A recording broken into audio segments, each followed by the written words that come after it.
Okay, here we go. How does this to me is it's a staggeringly big show. Yeah. How does this compare to this kind of launch? So the setup itself is far more elaborate. Usually for Nintendo preview events, they'll have a handful of press. There are a lot of people I see here, I see at other events. But it's usually like a few TVs, a few setups with the 3DS handhelds, like in a regular area, but like maybe a quarter the size of this. But like we have stages, we have like a simulated diner, airports stuff. Right. Like way more consoles than you normally see here for display. So yeah, it's clearly a giant event going on and here. And if I got this right, they trucked all this in from the event that was in New York 2 weeks ago? This is sort of a traveling roadshow. Yeah, it's like their traveling Nintendo showcase. They did this for the first time in New York a couple weeks ago, and they've been showing more or less the same setup here and a few other areas, mostly in the US. So yeah, it's definitely like they have a bigger budget, and it's a major operation compared to what normally happens here. Right. So. I mean, does that tell us about the priority of this thing as like to launch a console? Yes. Because I mean, they're investing resources heavily in this. This is the new Nintendo, and that's a big deal for them. Compare that to the launch of the NES Classic, which was kind of a throwaway, like retro deal. It was kind of a cool one-off thing. Probably like way more popular than they anticipated. Like they might have been able to do like a more medium-sized preview event for that, and it would have been great. But yeah, you compare the NES Classic treatment to this, and like this is like bonanza. Well, it's funny. I was talking to Jean-Paul Trepanier, the GM of Nintendo Canada, and he was talking about sort of anticipating that level of interest is really hard, and that they under-anticipated the interest in the original Wii. What is that, like 10 years ago? 2006. And so exactly 10 years ago, and that they got clobbered by demand that they just hadn't sort of priced in and begun to expect. And clearly on this, they're trying to get out ahead of that and make sure they got a handle. Historically, it's important to remember that Nintendo is kind of a conservative Japanese company, founded in 1889, I believe, making little like trading cards, Hanafuda trading cards, or playing cards. So they've been in like the entertainment business for a long, long time. So they're typically like they want to make sure there's enough to satisfy the demand as they understand it, but they are not typically ones to be overproducing, especially right after the Wii U, which they might have produced. Like there were probably tons of Wii U's in a garage somewhere, which is unfortunate. Okay, we're just going to try to let as many people on the Facebook page get on and sign in, but while we do that, you've had a little bit of time to run around here. What's a favorite game you've been able to play on so far? So it's really fascinating. The variety of games here is super interesting in that there are some new, like super interesting games that use the Joy-Con controllers and the motion control in ways that I have not seen before. 1-2 Switch is really interesting. That's like the marquee game. That is what they're going to use to sell to like your mainstream, maybe non-gamers, maybe lapsed gamers who remember what Wii Sports was like, but maybe haven't been like super into the PlayStation or Xbox or the Wii U thing. For my personal taste, Ultra Street Fighter 2 is a favorite because it's such a great throwback. And everyone remembers Street Fighter 2 back in the arcades. There's Street Fighter 5 that came out last year, but they are going all the way back to 2, which like suggests the kind of audience they're going for. Plus, like a lot of modern gamers have a great appreciation for that. So it feels exactly like it used to, which is extremely tight and perfectly balanced. So that's my personal favorite. I don't know if it's going to be the top seller as a marquee title. I mean, it speaks to some of the nostalgia that they're tapping into. Okay, formally, we've been sort of letting people pile onto the Facebook page and get into the comment sections, but let's welcome you. I'm Peter Armstrong, host of On the Money on CBC News Network. My colleague Jonathan Orr from CBCNews.ca, the entertainment unit, sort of well-known tech writer in and around this community, knows this file as well as anybody I know. So it's great to have you here for this. And we're going to be set up here. The first thing I want to do, before we even get to your questions, which is why we're doing this, so get those questions into the comments. But as you do, I want you to just sort of walk me through, this is the console. This is the Nintendo Switch. And the most remarkable thing about this is it's a console like any other, but you can pick this up mid-game and walk away from it. So let's just quickly, as people still getting on the Facebook page, show me what we're talking about. So here's the console in its normal, I suppose, home TV mode. This is a controller that will be, kind of like your PlayStation or Xbox controller. It's so this is a little bit more complicated. So this is it as a complete unit, but if you might have seen it, you can actually take these out. Comes apart. Yeah, and you put this grip down, and these are called the Joy-Con. So all the controls are on here, and you can control it like either like this or together on that grip. So this is the TV unit. So right now it's like broadcasting onto TV. But if you wanted, if your parents come home or your kids come home and want to watch TV, you can throw pick it up and walk away with it. And now you can play it on here. And that's the gimmick of this. Usually when you do something like that, there's a trade-off. That it's got lag or it's got not as much power. What is the trade-off here? It doesn't seem, to my layman's view, like there's very much. It seems pretty good. It's not as powerful as your Xbox or PlayStation hardware.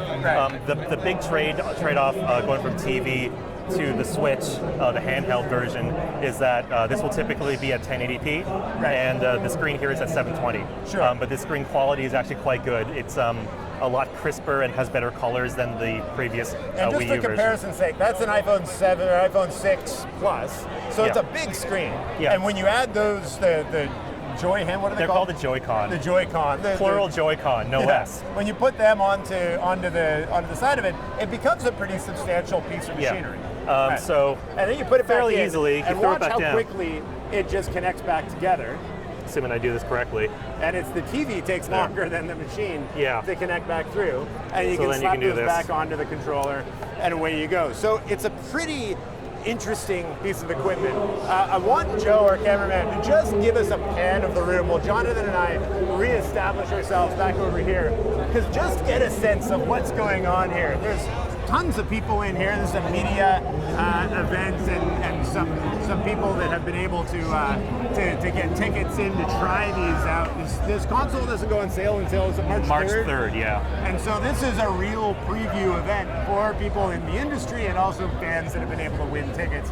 And I mean, we were talking as we were just getting established, the extent to which this is unlike any other show I've seen is remarkable. They're pulling out all the stops here. Yeah, so most events run by Nintendo Canada are fairly modest, maybe like a quarter the size of this. You have your TV screens, you have a few people showing like the Wii U or the 3DS on a board, but like here we have like signage and props, and there's a giant squid from Splatoon. There's actually like an actual Mario Kart that people can look around and maybe sit on, probably not. But yeah, it's a major operation going on here. This is actually a version of the first Switch show-off that happens in New York a couple weeks ago. Yeah, that's right. And it's going to be kind of like you said before, like a traveling roadshow over the next month or so. So, like I said, I want you guys to get your questions in to us, because that's kind of the heart of why we're doing these and why it's so much fun for us. And I mean, Jonathan knows this file really well. I know the business side of it fairly well, so we can broaden out sort of what we want to talk about. We already have a couple of questions, and the first one's the most obvious one. What's it cost? Okay, so that's the fun part, maybe. The Wii U launches $399 Canadian on March 3rd. Oh, Wii U launched. The new, no, sorry, what? Did I say Wii U? Yes. You did. So Nintendo Switch. The Nintendo Switch is $399 Canadian at launch. It's $299 in the US, so a $100 difference is enough to make you think, okay, where is that? Yeah, well, I mean, it's, yes, of course, that's mainly the problem. Games will be sold separately, somewhere between 40 to 60, maybe a little bit more than that Canadian. You can buy extra sets of the Joy-Con controllers and the grip. They can be kind of pricey. You could, like the left and right Joy-Cons, I think are sold for about $90 or $99 for a pair. Oh wow, so that is pricey. Yeah, so the interesting thing about that is that, like, well, there's a lot of really cool tech in these machines, so I can see why it's comparable in price to an Xbox or a PS4 at the moment. But yeah, it's more than like the Wii was when it first launched in 2006. So I was talking to Jean-Paul Trepanier, who's the GM of Nintendo Canada, before all these people came in here. Quiet room at the time. It's really gotten a lot more exciting since then. But he was talking about the Pokemon phenomenon and what that did for this company. I mean, their year-over-year revenue's gone through the roof as a result of that. Now they have this to add on to it. Second question I get is, does this have Pokemon? No, they have not yet. Not yet. They have not yet announced anything as far as Pokemon goes. Partially because they just launched Pokemon Sun and Moon on the 3DS, which is the current handheld.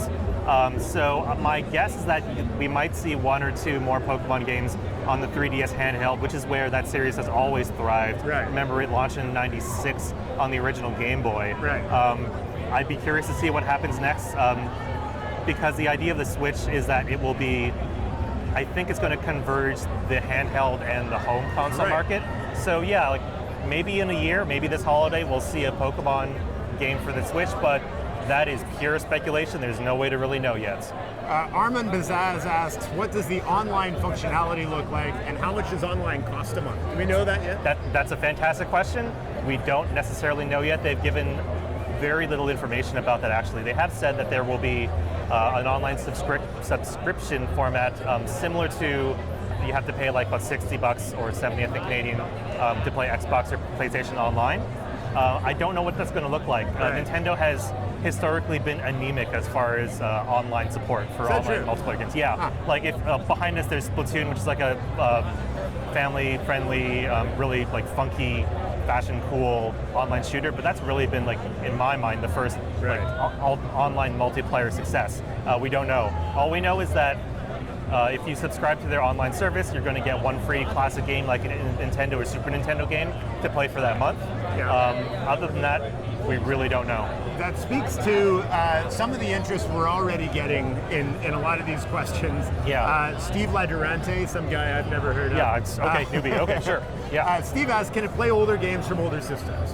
And then there's somebody else, Hal Adams, saying it's not in my house unless it's backwards compatible. Oh, okay. So again, we know? That is another one of those things. There's a long list of questions that Nintendo currently has nothing to announce at this time.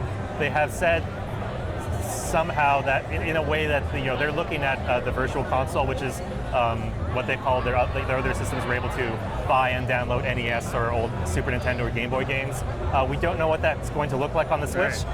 My guess is that they're going to do something with that, but the problem is that historically, if you buy like your Virtual Console games for like NES and Super Nintendo, if you bought it on the Wii, you might have to rebuy them on the Wii U. You're probably going to have some kind of model to rebuy it on the Switch, which I think is kind of not cool. Well, and it's frustrating for people that have already shelled out the money. But I mean, one of the things in talking with the Nintendo people and the cast of thousands they have here to run you through the demos is the amount of hardware and new technology that's in the Nintendo Switch. That's one of the standout things about it, right? You mean like the amount of accessories, or? Well, no, just that like the amount so many of units here. That it's so new. The stuff that they have, the guts of this, the hardware of the Switch is such an upgrade from, they keep telling me anyways, from Wii and from Wii U, that I guess the compatibility would become an issue. I don't know. You know this better than I. So when you're talking about the Virtual Console, so your old school games, you're usually thinking about Game Boy, Super Nintendo, NES. There's been discussion of maybe adding the GameCube games to Virtual Console, which came out around 2003. I don't think that's super hard because they've done it before on other systems. Now, if you talk to like real like tech wonks, they'll pick apart how some games are emulated better than others. I think they totally can do that. It's just a matter of whether they want to or not, and what their model looks like. As far as the power upgrade from the Wii U to the Switch, it seems substantial, but not like mind-blowing. Like they've never been the trailblazers as far as hardware and like tech power. That's where PlayStation, that's where the PC and the Xbox are. From what I remember from some reports, the Switch is about on par with something called the NVIDIA Shield, which was like a TV streaming but also gaming console. Maybe last year's version of it. They just unrolled a new version of it at CES. Oh, really? So it might be last year's hardware or a version of that. But like from what we've seen so far, I think it's probably good enough for what they want to do with it at the moment. Like, there's a trailer for Super Mario Odyssey, which is not out until this holiday.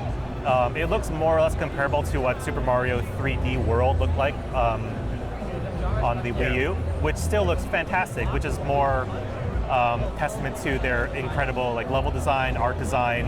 Like they're this machine is not going to push 4K 60 frames per second. No, and that's never been Nintendo's thing. No, not at all. We're getting a few questions from people asking about the roadshow. Yeah. It's open to the media and sort of associated partners today and tomorrow. Yeah. And then it opens to the public on Sunday, is that right? Yeah, so there's going to be a lineup starting at like 7 a.m. for the public on Sunday. That's going to be probably insane. That's going to be bonkers. I would suggest getting some cameras out there on Saturday night. There's probably going to be someone trying to line up overnight. They're discouraging people from lining up overnight. It's cold, yeah, stay warm. It's cold out, they don't want you inside the building. It'll be interesting to see if they can keep them at bay. Do we know, is it going anywhere else after here?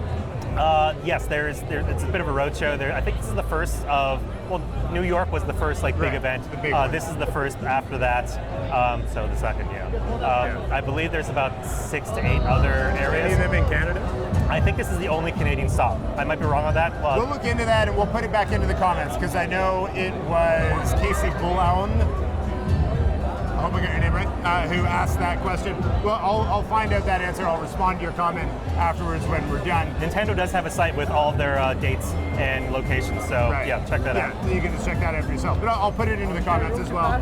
The interesting thing that I think you and I have been talking about over the last couple of days as we've been trying to research and prepare for this, or I have anyways, is the role that Nintendo and its consoles have played in the landscape over the years. That Xbox and PS, the PlayStation systems, have traditionally fought it out for the big, heavy graphic, immersive stories. Yeah. Nintendo's always it's carved out its own little niche, hasn't it? Yeah, it's been a fascinating journey for that because some of it historically happened as a result of Nintendo maybe falling out with third-party developers like Activision or EA over the years for various different reasons. Some interesting, some not. But typically, especially when the Wii came out, they were positioned as if you already have a PlayStation or Xbox, maybe consider the Nintendo or the Wii in that case as your second device. Right. It was cheaper. It had motion controls that no one else had at the time. And you have to remember, for people like me who millennials, which happen, people of that age, happen to be all over the Nintendo Switch trailers. Right. We remember playing Mario, Kirby, to a lesser extent Mega Man. Here. Yeah, so over here, just look at the titles that they have: Sonic the Hedgehog, Super Bomberman, Street Fighter 2, which people you might remember playing in the arcades in the 90s. The Nintendo following is kind of not separate, but it's distinct from your typical AAA games, whereas Call of Duty or what's the Battlefield, lots of other games, Tomb Raider. Those are all cool, but Nintendo has always been its own thing with its own flavor, and they've been able to get away with it because, quite frankly, first-party Nintendo games are the cream of the crop. Everyone can play a Mario game because the people who make those games, very intuitive. They are able to design games in ways that really no one else can. And I think it's fantastic. Well, and I mean, I'm not much of a gamer. I had a PlayStation 3 was the last console I had, and I've played stuff over the years. But it's remarkable to me that I'm able to pick these up and in really short order be oh, I get this. It's really intuitive. Does the Nintendo Switch, is it a second system that you also have, or have they reached a point where this is a standalone, you get this instead of the other two? It might be.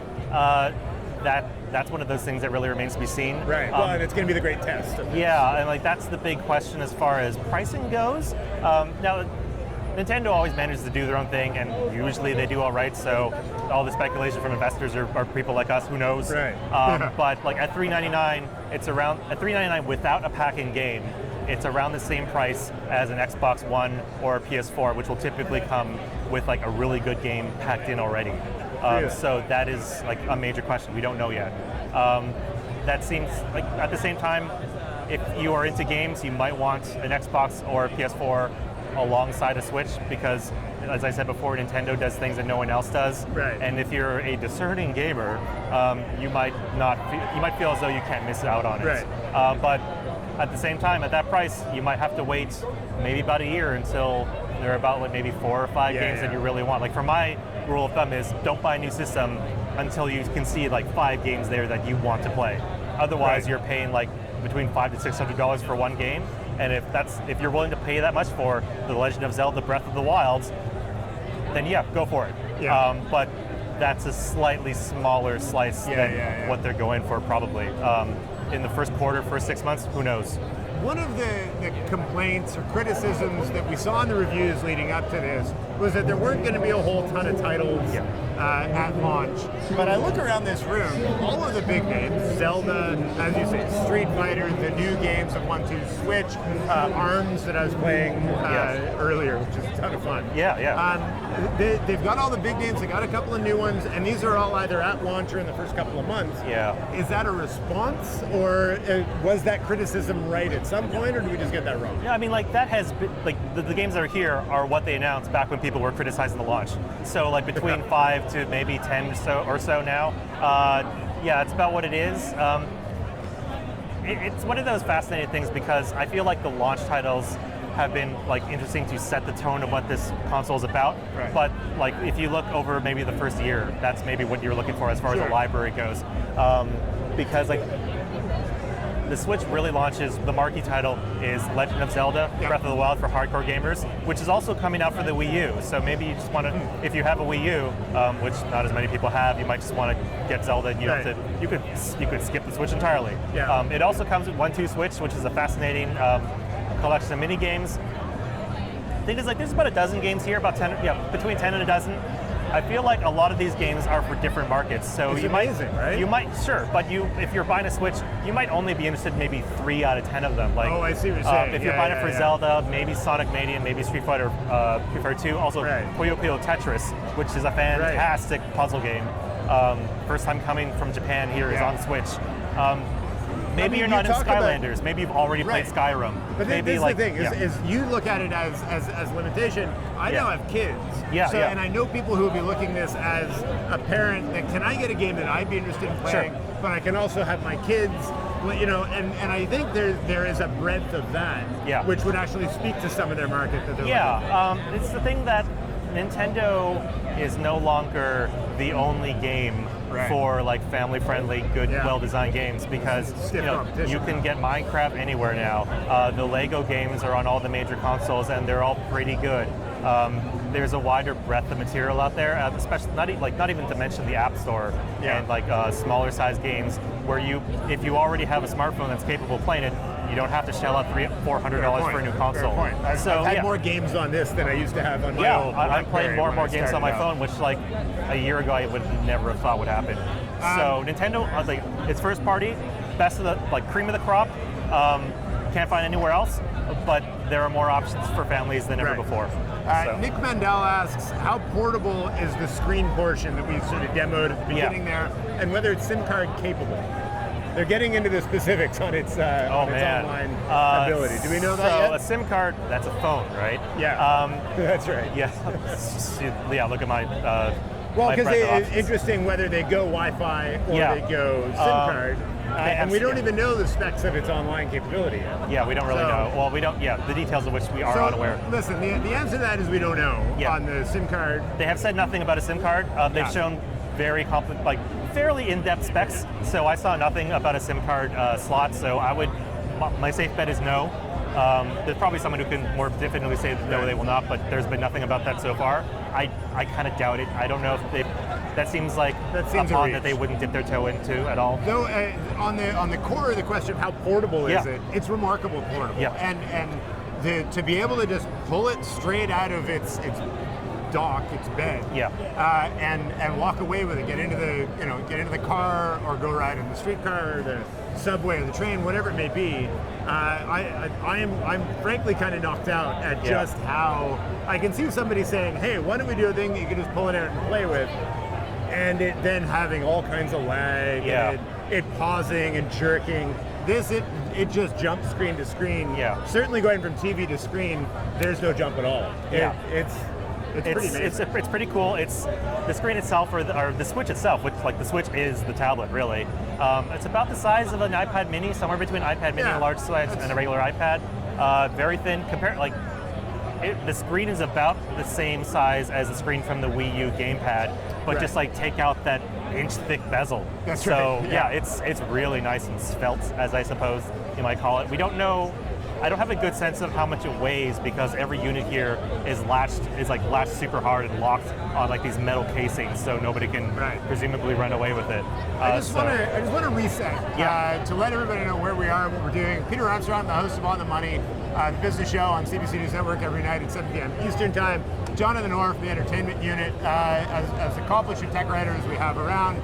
So we came to this together to try to get a better sense of what's happening with this Nintendo Switch. This is the launch event for it. The console doesn't actually go on sale until March 3rd. So they're touring this around. This is the second stop. They went to New York, then they came to Toronto to try to launch this thing. It's a big 3-day event, and I mean, you just look around. They pulled out all the stops. This is a big, a flashy, a probably very expensive event for them. So clearly Nintendo's trying to position itself and get itself out there.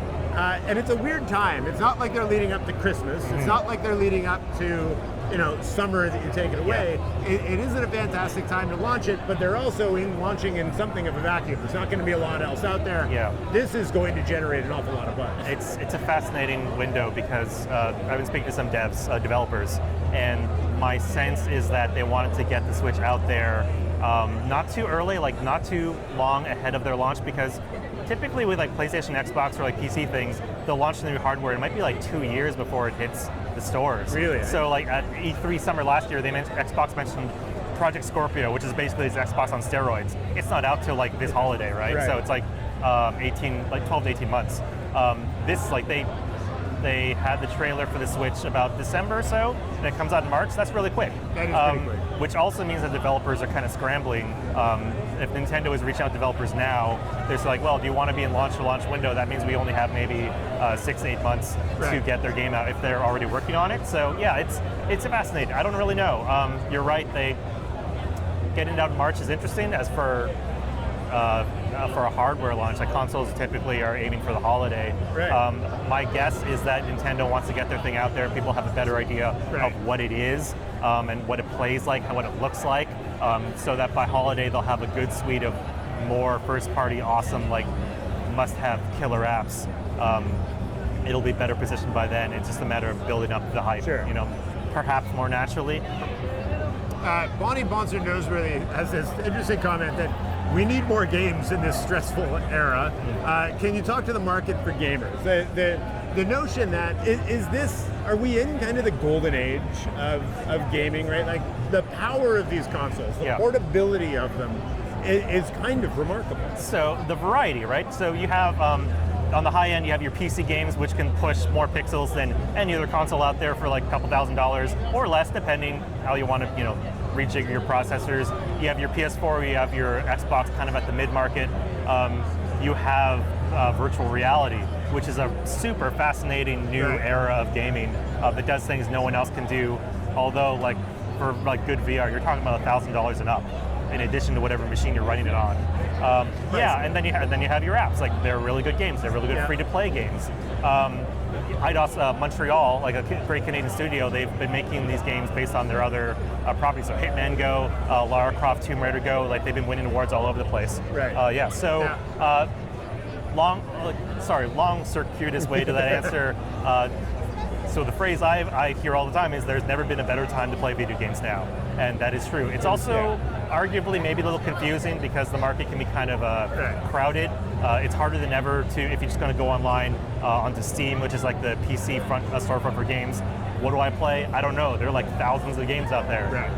So there are more than ever great games. It used to be there's only sort of 2 or 3 or very really big ones. I suppose that's why the Switch's launch up looks a little bit thin compared to, say, if you go onto anywhere else, like the App Store has thousands of games, the PC has thousands of games. So yeah, by that comparison, maybe it's a little weird. Not necessarily apples to apples. We don't know. Jefferson Garrick has an interesting comment that Zelda will be on Wii U. So why buy a new console to play a game that's already available on your old console? Is that the existential argument that Nintendo needs to answer the Switch? Yeah, so this happened 10 years ago when the Wii launched in 2006. Legend of Zelda, wow. The Twilight Princess. There's a demonstration happening on stage. It's been happening sort of through the day. Yeah. And it's loud, and it speaks to this sort of, the almost circus-like atmosphere in here. Yeah, it is fast-paced, it is loud, it is a lot of people having a lot of fun. So we're going to try to talk over it, but just to explain away what we're hearing, Joe very kindly hand over to get a look at what's happening up on the stage itself. And it's neat what they're doing here. We'll get back to the existential argument for this in a second, but they have all these little, they're not even booths, it's like comfortable chairs in front of TV screens, a table full of things. They've got up there, it's basically the aisle of a plane with a bunch of plane seats, so you can see what it would be like to play the portable one while you're flying on a flight. And then they have this main stage where they're highlighting and showcasing the main game. Back to the existential argument. So we launched. Zelda the Twilight Princess launched on Wii. It also launched on the GameCube, which was with their previous console. So they launched the Zelda game on the old console and the new console. It's happened the same thing here. Breath of the Wild, which looks like a pretty fantastic Zelda game, is launching both on the Switch and on the Wii U, which is already out there. They haven't confirmed the date for the Wii U version. Right. I'm going to guess around the same date. Well, I'm not sure. It's tough. If you have a Wii U and you only really like Zelda on the Switch, maybe you just get Zelda on the Wii U. Right. The difference here is, so the Wii U has the gamepad, which is a two-screen format. So your TV and the tablet. So you're going to have to, you can play the game on your TV and manage your inventory on the gamepad. On the Switch, there's no two-screen idea. So it's a two-screen solution. I'm not sure if that's weird or not. So it's either on the TV or on the go. And the cool thing is, ideally, you can play on the Switch a full Zelda game on the go. And that's pretty awesome. That is pretty amazing. Battery power is an issue. Right. Probably you're only getting around 3 or 4 hours with Zelda.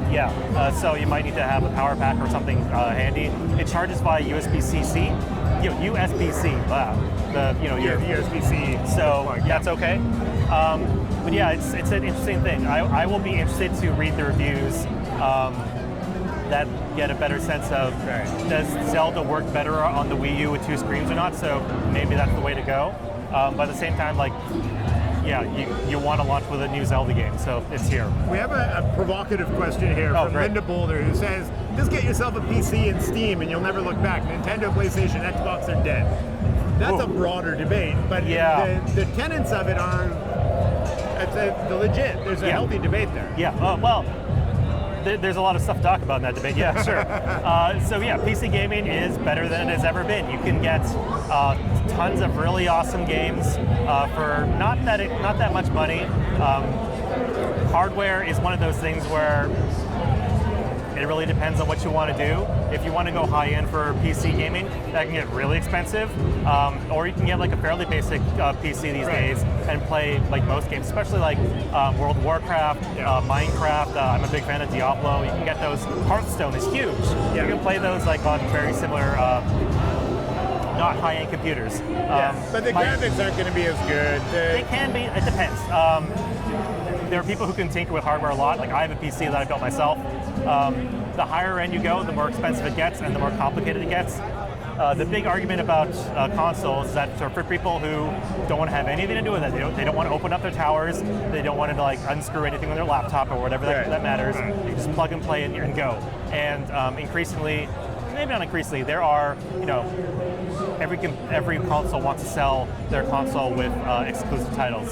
So on PS4 you have things like Uncharted, Nintendo has things like Mario and Zelda and Kirby, Xbox has Halo and Gears of War.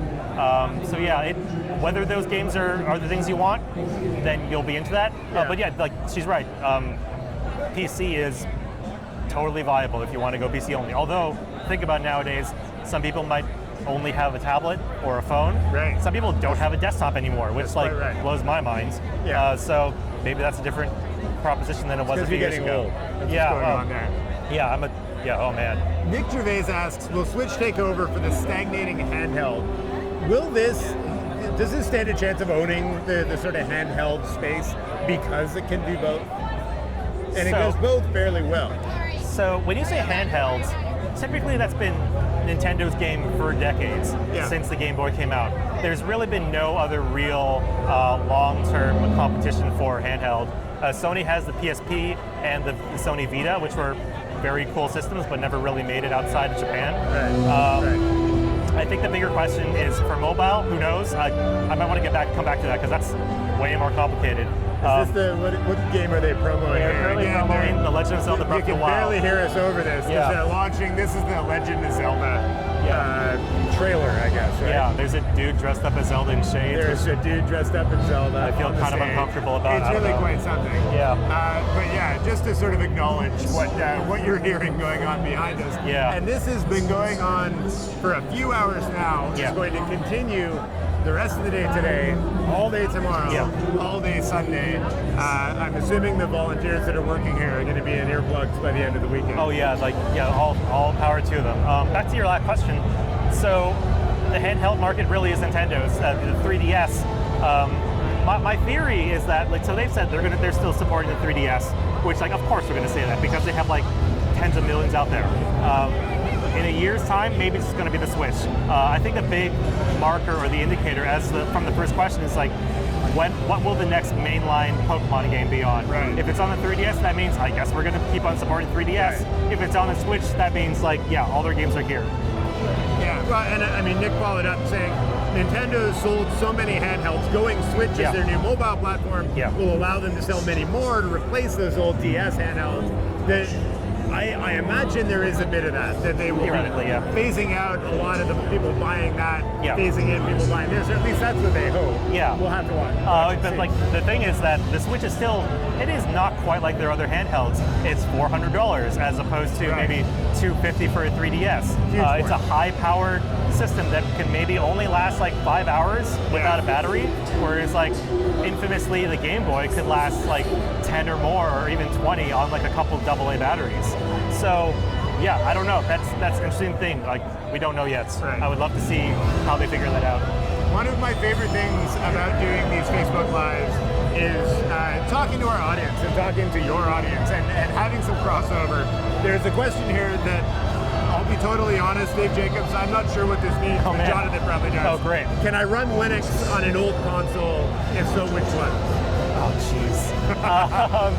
On a console? Oh man, I am not part of the mod scene. I mostly know what Linux is. Other than that, I'm useless to it. Linux is cool. I don't know if I'm supposed to say this, but I know some modders have managed to get Linux running on the Wii U and the 3DS.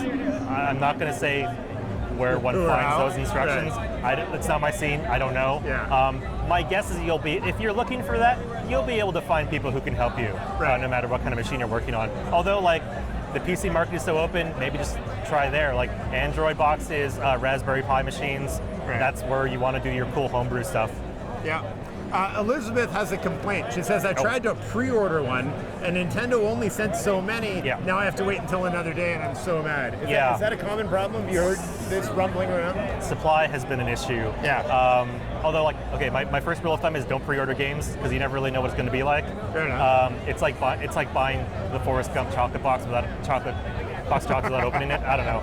That's okay. That was a very half-baked analogy. I apologize. I like it though. That's not bad. Nintendo typically has been very conservative with their supply. When the Wii launched, they were struggling to keep them on shelves. Well, they drastically underestimated the Wii. Typically, they want to underestimate as opposed to overestimate. Sure. Because think about the Wii U, that undersold. There's probably a whole bunch of Wii U's sitting in a warehouse somewhere, so they don't want to replicate that. So Nintendo has gone on the record saying that they know they will have 2 million Switches worldwide on launch day, which is probably a good start. Other than that, we have no idea. I mean, another bonus of launching on March 3rd rather than November 3rd is it's not like you're in that crunch where mom and dad gotta buy something for Christmas, and if yours is ready, they'll buy it, but if they can't, if it's not available, they're gonna get little Jimmy something else. That's not the case here. You could afford to sort of have some latency in delivery, if not pre-orders. And depending on how they measure the demand in March, it might lead to, theoretically, I mean, this is a guess or maybe a hopeful guess, they'll ramp up production to what they feel they need for the holiday. Right. So that by holiday, they've gone through the kinks and they know exactly how many they need. That's the hope. We don't know, so we'll see how that goes. Sarah Hugh asked, will there be any more announcements in a Nintendo Direct before launch? Do you know? I'm not sure if they'll do that for the Switch event. So for those who don't know, Nintendo Direct is their time like live streams. Like think of like their Apple events. They hold a lot of like mini Nintendo Directs every couple months about one franchise or another. They just last week they announced they held a Nintendo Direct specifically for the Fire Emblem series, which is like your fantasy warfare kind of stuff. Lots of anime. They announced a few games like for the Switch, for the 3DS, as well as the new Fire Emblem mobile game, which seems kind of interesting. We'll see how that goes. Specifically for the Switch, I kind of doubt it. In the last few weeks, they've been trickling out a few other titles that are going to be launching and like slowly releasing more details. I mean, it's coming out in 6 weeks. I feel like if we knew there was another like info dump coming, we would probably know about it already. Right. So Probably. My guess is no, but like before holiday, definitely. Shawei Poo asks, what do you think of the Canadian price? I don't think many people understand the tech inside the Joy-Con for the hefty price. Is that a fair point? Price is one of those things where like, it's, who knows? And trying to figure out your price point in the market, that's hard in any industry, this industry in particular. So I will say that the tech in the Switch's controllers is pretty fascinating. So for one thing, there's a lot of buttons. It has the so-called HD rumble, which we tried out. That is like, so normally when your phone vibrates, just kind of buzzes and that's about it. But theoretically, you can actually twist and move it around, and you could feel simulated like balls rolling around inside. So the one we did was we took the Joy-Con, the controllers, and the game tells you have to guess how many balls are inside, ostensibly the box they're holding. And by rolling it around, you can feel 1, 2, 3, 4, 1, 2, 3, and you have to guess. It is remarkable how fine-tuned that, I mean, that's just one small example of what these things can do. So there are a lot of things in there. There's the HD Rumble, which is new. It has motion control, it has like IR sensors. I saw another game from Wonder Switch where you hold it in front of your mouth and then like constantly bite to like simulate eating sandwiches. I kid you not. And then it like Only shows Nintendo how many like would come up with a game where you eat sandwiches. So there's motion control, HD Rumble. There's the NFC near field communication. There's a lot of tech in there.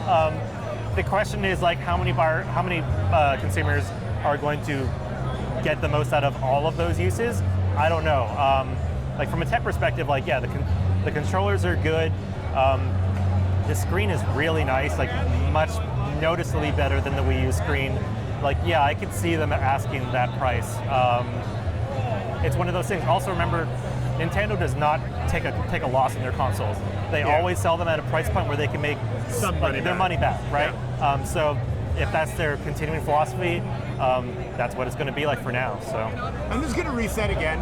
My name is Peter Armstrong. I'm the host of On the Money, the business show on CBC News Network every night at 7 p.m. Eastern Time.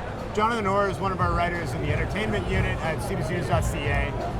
And we're here at the Nintendo Switch launch event. This is the second of, what did it say, 7 or 8 total? A fewer than 10, that they're touring this show around to launch this. And we're here to take your questions about what you think about it. You're going to be writing about, are you doing a review? Yeah, well, I mean, like, I don't want to say review because nothing here is really finished. These aren't the final forms of the games, but I'm going to be writing my impressions of the games, the hardware, get a sense of like what it looks like, what it feels like, because not everyone has been able to have these in their hands. Favorite games, see what it looks like. That'll be up tomorrow? Yeah. So that'll be on the website. If you go to CBCNews.ca and follow through to entertainment, you can find it. Probably it'll be a I'll tweet it out. We'll see how it goes. Follow his Twitter feed, follow mine. I'll tweet it out as well. Like, share, subscribe. Tonight on our show, we've got a sit-down interview with Jean-Paul Chapanier, who's the GM of Nintendo Canada, who gave me a bit of a walkthrough to the Nintendo Switch, to the console, how it works. We played a game, and then we had a chat about just sort of the marketing of it, where this fits into their business cycle. This has been a really neat event. So get your questions in there. Even if we don't get to them in this particular Facebook Live, we read them and we follow them, and we'll get back to you with your questions. Matthew Villagonzalo asks, do you see any third-party developers really adopting the gameplay philosophy of the Switch? So gameplay philosophy is an interesting phrase. In-person two-player with the Joy-Con motion controls instead of just porting titles from other platforms. I haven't seen much of that yet. A lot of third-party titles are games that you might have seen on other platforms, or that might be launching simultaneously on PC, PS4, Xbox One. I feel like we might not see those until a little bit later, because from my experience, most third-party developers learned about the Switch kind of when the rest of us did. So exactly, you're going to be looking for Nintendo's first-party titles for that really interesting, dynamic, asymmetrical gameplay. After that, who knows? I'm not sure. I remember when the Wii came out, and it was such a game changer in the way you interacted with a game. Am I wrong in thinking that it didn't get as broadly adopted as I would have thought it when I first played it? I thought within a year, all of them will be doing this. Yeah, they're not really. So, gaming goes in phases, and motion control is fascinating because Nintendo managed to do motion controls in its games in ways that really no one else did at the time. They were really great. And then the Wii was kind of flooded with what one calls shovelware, where it's like, okay, we're going to make like waggle control games that aren't really that intuitive in ways that Nintendo did, but they could not. Xbox had the Kinect, which is like your motion control camera. Not everyone liked it. It had limited appeal. PlayStation has the Move controllers, which are actually pretty good. I don't know, like eventually. And it seems to be applied more in VR now. Exactly. So, like after a point, designers were like, "This is cool, but there's only like maybe 3 things I can do with this idea." And so eventually, you go back to like traditional controls. I like buttons. You know, let's play with buttons. Like right now, VR is where you're looking at new tech, new applications, really new ideas. Like that, I think that's where like those new ideas for gaming and technology in general goes. But again, VR is expensive. It might take another couple years before that reaches the mainstream appeal. Down, absolutely. Okay, listen, we're going to wrap this up now. Do stay in touch with us through the comments there. Joe's just going to do another pan around this room because it really is worth taking in the effort and the money that they have expensed to put this together and to get this kind of a show together to highlight and showcase this new Nintendo Switch. Clearly important for Nintendo to be able to get this console out there. This is as big a marketing push as I've often seen. And look, that's it right there. You're seeing, these games. Look at all of those red shirts in the crowd. These are Nintendo people that are here helping people with the demos. So, like, they're here to help. They're here to make sure you understand it. And this is just a media event. And this is just the second of these, of whatever we said, 7 or 8 of these that are going to happen, these launch events. The Nintendo console will come for sale on March 3rd. That is, I think, going to be it for us. We're going to leave you guys here. Listen, thank you very much. On behalf of Jonathan Orr, Peter Armstrong, host of CBC News, is On the Money. Thank you very much for taking part in this. We really appreciate all of your work, getting these questions to us, and we'll talk to you again soon. Thanks, everybody, very much. Have a great day. Have a good one.